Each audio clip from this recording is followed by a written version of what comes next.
ایک دوسری مثال سمجھ لیجئے، اللہ کے پاک پیغمبر صلی اللہ تعالی علیہ وسلم صحابی رسول فرماتے ہیں چل کے آ رہے ہیں، یوں ریت کے اوپر نبی کریم صلی اللہ علیہ وسلم نے خط لنا رسول اللہ صلی اللہ علیہ وسلم خطا مربعا، آپ نے زمین پہ ریت کے اوپر یوں چورس ڈبہ بنایا، لکیر کھینچ کے یوں چورس ڈبہ بنایا۔ اگر منڈی والے دیکھ رہے ہیں سمجھ رہے ہیں تو کہہ دو سبحان اللہ۔ اب دیکھیے صحابہ کرام کس توجہ سے دیکھ رہے ہیں، فرمایا پھر اللہ کے پاک پیغمبر صلی اللہ علیہ وسلم نے یوں اس کے درمیان میں ایک اور لکیر کھینچی، پھر اللہ کے پاک پیغمبر صلی اللہ علیہ وسلم نے چھوٹی چھوٹی لکیریں اس درمیان والی لکیر کے دائیں بائیں کھینچی، پھر ایک لکیر اللہ کے پاک پیغمبر نے یوں باہر کی طرف کھینچی۔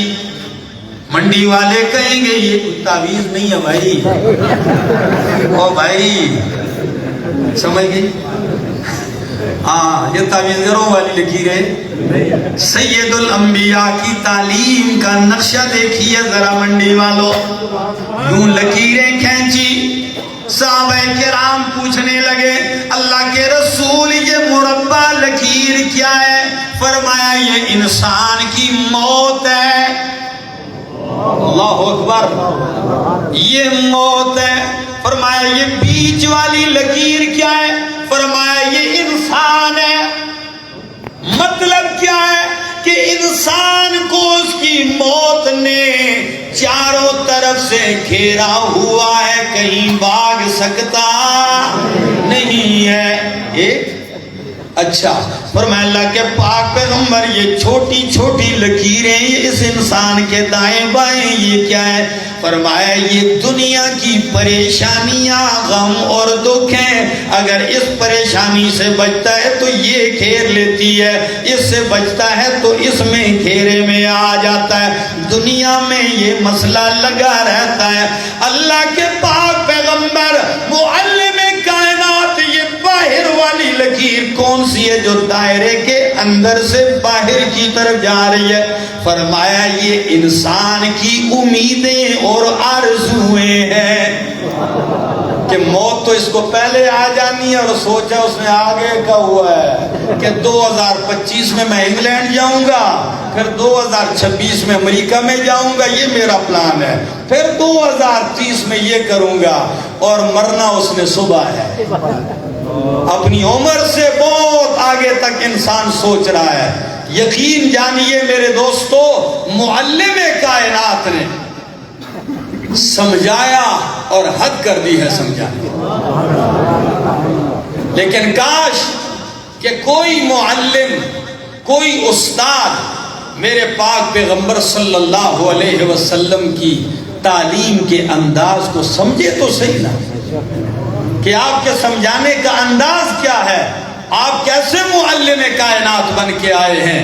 میرے دوستو قرآن مقدس نے فرمایا ربنا وبعث فیہم رسولا یتلو علیہم آیاتک ویعلمہم الکتاب۔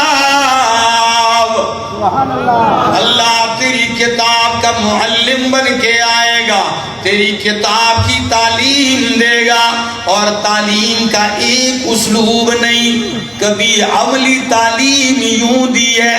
صحیح بخاری، حضرت سید الانبیاء یمشی، کان رسول اللہ صلی اللہ علیہ وسلم یمشی، نبی علیہ السلام چل رہے ہیں، وَمَعَهُ الْحَسَنُ، اور نبی علیہ السلام کے ساتھ ان کے نواسے، بڑے نواسے حضرت حسن رضی اللہ تعالیٰ عنہ ہیں، چلتے ہیں، اچانک بچے تھے نا حضرت حسن، تو راستے میں فَأَخَذَ تَمْرَةً، کھجور کا ایک دانہ اٹھا لیا، فَأَكَلَهَا، منہ میں ڈال لیا، کھانا شروع کر دیا۔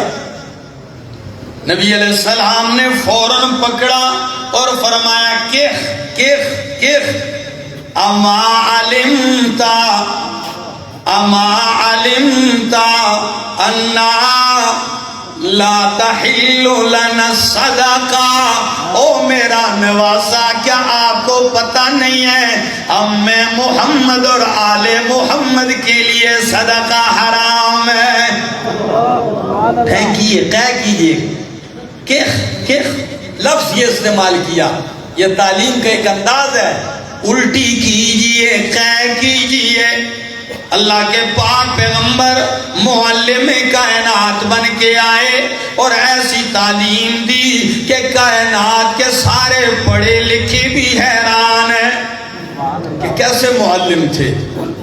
اور ساتھ یہ بھی سن لیجئے، بندہ معلم ہو، پڑھانے آئے اور اس کا مقصد کیا ہو، مہینے کے آخر میں نے تنخواہ لینی، کوئی پڑھے یا یہ معلم نہیں ہے، یہ معلم یہ نوکر ہے، یہ ملازم ہے، یہ مزدوری کر رہا ہے۔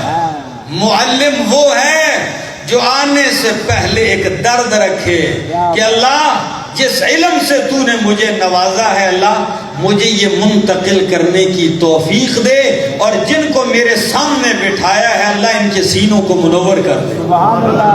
اس درد کے ساتھ، اس ہمدردی کے ساتھ تعلیم دے گا، پھر اس تعلیم کا اثر بھی ہوگا۔ میرے دوستوں، میں نے وقت زیادہ لے لیا ہے، اگر زندگی نے وفا کی پھر ملیں گے۔ آخر دعوانا ان الحمدللہ رب العالمین۔